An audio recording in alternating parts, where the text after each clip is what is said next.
नमस्कार, आप देख रहे हैं educationbeats.com और मैं हूं आपके साथ अनन्या मिश्रा। शिक्षक ज्ञान का सागर होता है। बच्चों के भविष्य को संवारने में शिक्षक का योगदान अतुलनीय होता है। शिक्षक द्वारा दी गई शिक्षा से ही एक शिक्षित वर्ग और समाज तैयार होता है। वह शिक्षक ही होते हैं जो स्टूडेंट्स को उनके उज्जवल भविष्य के लिए तैयार करते हैं। तो आज हमारे साथ मौजूद है लखनऊ के गोसाईगंज में स्थित उच्च प्राथमिक विद्यालय पहाड़ नगर के सहायक अध्यापक, जिनका नाम है विनोद राय। विनोद जी, आपका बहुत बहुत स्वागत है एजुकेशन बीट्स के मंच पर। धन्यवाद मैडम।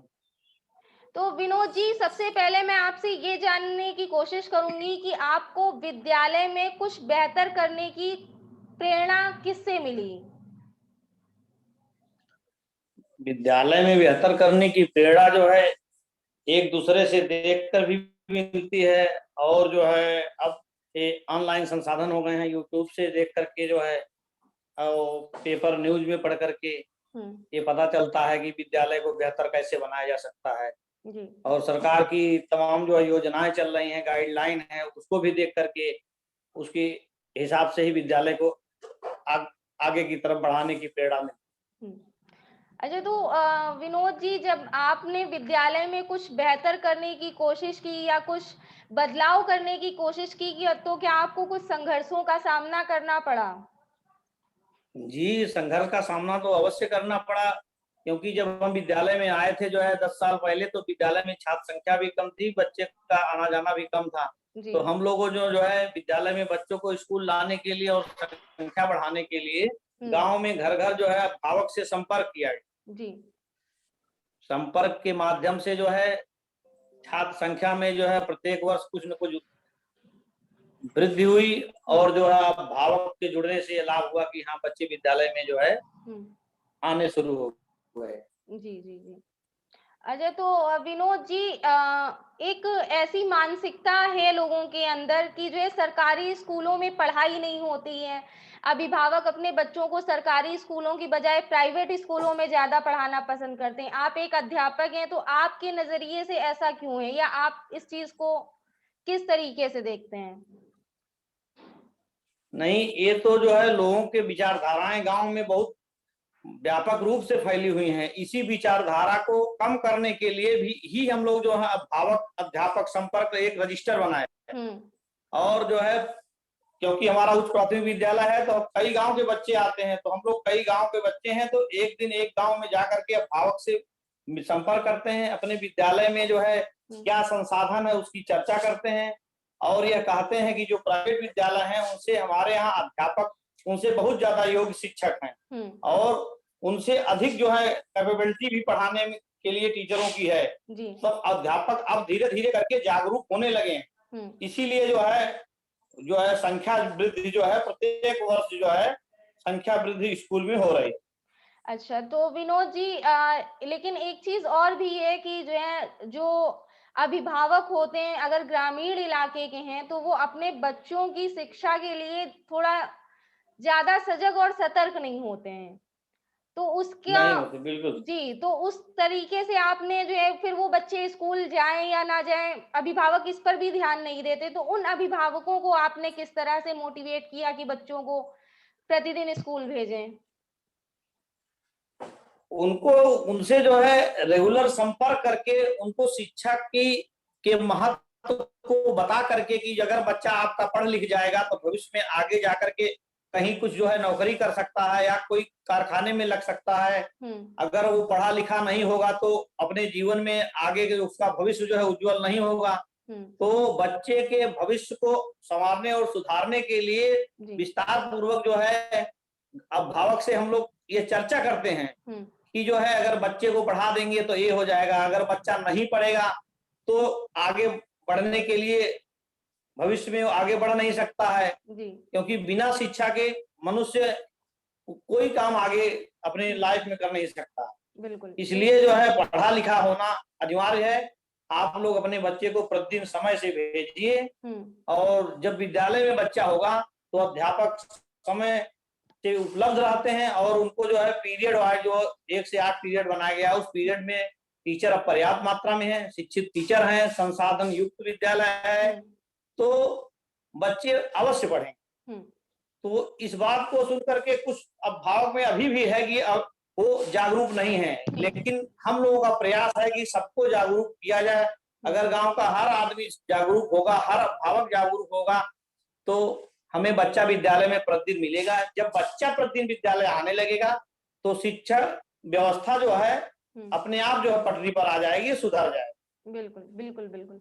अच्छा, तो विनोद जी, आज 1 मार्च है, बच्चे स्कूल आए हैं आज पहले दिन, तो आपके स्कूल में बच्चों के आने को लेकर, क्योंकि कई विद्यालयों में जो है रंगोली बनाई गई, उनका टीका किया गया, तो आपके स्कूल में क्या हुआ बच्चों के आने पर? कैसे उनका स्वागत किया, वेलकम किया? हमारे विद्यालय में भी मैडम जो है बच्चों विद्यालय के गेट से लेकर के कमरे में जो है कुछ फोटो भी भेजी गई, आप देख रही होंगी फोटो में जो है जी। तो गुब्बारे से और जो है झालर लगा करके डेकोरेट किया गया। बच्चे आज विद्यालय में जब सुबह एंट्री लिए तो उनके स्वागत के लिए जो है विद्यालय में उनको टीका लगाया गया, उसके साथ जो है तालियां बजवाई गई और बच्चों को विद्यालय आने के लिए जो है स्वागत गीत भी जो है माइक द्वारा बजाया गया, जो है उन्हें जो सुनाया गया गीत, स्वागत गीत, और उनकी स्क्रीनिंग की गई कोविड-19 को की गाइडलाइन के अनुसार और उनको जो है सैनिटाइज करके विद्यालय में ससम्मान उनको अपनी क्लास में भेजा। बिल्कुल, बिल्कुल। अच्छा, तो विनोद जी, जब आज इतने समय के बाद स्कूल खुले हैं, तो बच्चों की और उनके अभिभावकों की स्कूल खुलने पर या बच्चों को स्कूल भेजने पर क्या प्रतिक्रिया आई हैं सामने? प्रतिक्रिया जो है मैडम पॉजिटिव है जी। और क्योंकि बच्चा विगत 10 माह पूर्व से घर में है, तो अभिभावक भी जो है यह सभी चाहते हैं कि हमारा बच्चा विद्यालय जाए, तो उनसे हमने जो है अपने विद्यालय में एक रजिस्टर बना रखा है, सहमति पत्र लिख करके, और अभिभावक से 2 दिन पहले से ही बुला करके उनसे जो है उस पर जो है सहमति के आधार पर उनसे हस्ताक्षर कराया जा रहा है कि आपका बच्चा विद्यालय आएगा कि नहीं आएगा, भेजने के लिए सहमत है कि नहीं सहमत। तो अधिकतर 90% अभिभावक ये सहमति दर्ज करा चुके हैं, यहाँ हस्ताक्षर कर चुके हैं कि हमारा बच्चा जो है विद्यालय आएगा, इससे सहमत हैं। अच्छा। अच्छा, तो विनोद जी, आपके स्कूल में अभी तो जैसे कोरोना काल चल रहा है, या इससे पहले जब कोरोना काल था तो स्कूल बंद थे, लेकिन जब प्रॉपर स्कूल अच्छे तरीके से चल रहे थे, तो विद्यालय में बच्चों के आत्मविश्वास को और मनोबल को बढ़ाने के लिए किस तरह की प्रतियोगिताएं आयोजित करवाई जाती थी? अरे इस तरह की प्रतियोगिता के लिए तो जो है उन्हें खेल कूद प्रतियोगिता कराई जाती है, उसमें कंपटीशन होता है। बच्चा जब खेल कूद करता है, ये कहावत है कि स्वस्थ शरीर में ही स्वस्थ मस्तिष्क का विकास होता है। बिल्कुल। तो इसलिए क्योंकि वो ग्रामीण के बच्चे हैं, छोटे छोटे बच्चे हैं, तो उन्हें न तो खेल का अनुभव होता है, ना घर में उनके पढ़ाई का माहौल होता है, तो स्कूल में जो है पढ़ाई के साथ साथ उन्हें खेल भी अनेक तरह की जो है खेल भी कराए जाते हैं, जिसकी कुछ फोटोग्राफ आपके पास होंगी, उसमें आप देख सकती हैं। और हमारे यहाँ के बच्चे जो है अपने विद्यालय से लेकर के न्याय पंचायत स्तर से, ब्लॉक स्तर से भी, जिले पर भी कई प्रतियोगिताओं में मेडल पाए हैं, उसमें डीएम साहब, सीडीओ साहब भी द्वारा पुरस्कारित किया गया है। और इस प्रकार से जब बच्चों को खेल के साथ जो पढ़ाई किया जाता है, तो बच्चों का मन शिक्षण कार्य में लगता है। बिल्कुल, बिल्कुल सही कह रहे हैं आप। बच्चे पढ़ने के लिए फिर तत्पर होते हैं, तैयार। बिल्कुल, बिल्कुल सही कह रहे हैं आप। तो आज आपके स्कूल में खेल भी जो है खिलाया जाता है बच्चों को, उनके मन के मुताबिक शिक्षा भी मिलती है। तो आपके स्कूल के बच्चे पर्यावरण को लेकर कितना जागरूक हैं? आप सबने अपने बच्चों को पर्यावरण को लेकर कितना जागरूक किया है? पर्यावरण को लेकर के जो है हम लोगों ने सबसे पहले अपने विद्यालय के प्रांगण में जो है खूब अच्छी सी पुष्प वाटिका तैयार कर रखे हैं। हमारे विद्यालय में कम से कम 50-60 पेड़ लगे हुए हैं, और जो है इसके बारे में भी जो है पर्यावरण को जो है स्वच्छ सुंदर बनाने के लिए भी बच्चों को सिखाया जाता है, बताया जाता है, पोस्टर बनाया जाता है, और उनको जो है उस ऐसा करने के लिए प्रेरित भी किया जाता है। जी, जी, जी। अच्छा, तो हमारे कार्यक्रम के माध्यम से विनोद जी, जो बच्चे या जो पेरेंट्स आपको सुन रहे हैं, आप उनको क्या मैसेज देना चाहेंगे? हम यही मैसेज देना चाहेंगे कि जो भी अभिभावक है, जिनके भी बच्चे पढ़ने लिखने लायक हैं, वो जहां भी जाते हो विद्यालय जो है प्रतिदिन बच्चे को भेजें और जो स्कूल में अध्यापक द्वारा उनको पढ़ाया जाता है जी वो चीज घर में उनकी कापियां जो है प्रत्येक दिन चेक करें, उनके होमवर्क को देखें, उनकी यदि कोई कापी में अशुद्धि है तो विद्यालय आकर के टीचर से बात करें और जिससे कि और उसके साथ साथ बच्चे में जो कमियां अगर बच्चा उनका नहीं पढ़ रहा है तो वो भी आकर के स्कूल में कंप्लेन करें। तो बच्चा को जब अध्यापक भी समझाएगा, उधर अभिभावक भी समझाएगा, तो हमें ये लग रहा है कि फिर बच्चा पढ़ने के लिए तैयार हो जाएगा और बच्चों में जो है पढ़ाई के प्रति रुचि धीरे-धीरे करके आने लगेगी। अच्छा, तो विनोद जी एक आखिरी सवाल मैं आपसे और करना चाहूँगी कि एक और जहाँ स्कूलों में बेहतर प्रयास हो रहे हैं, स्कूलों की रंगत, स्कूलों की तस्वीरें बदल रही हैं, वहीं दूसरी तरफ कुछ ऐसे भी शिक्षक हैं जो अपनी ज़िम्मेदारियों से पल्ला झाड़कर सारा दारोमदार प्रशासन पर डाल देते हैं। तो ऐसे शिक्षकों को आप क्या मैसेज देना चाहेंगे?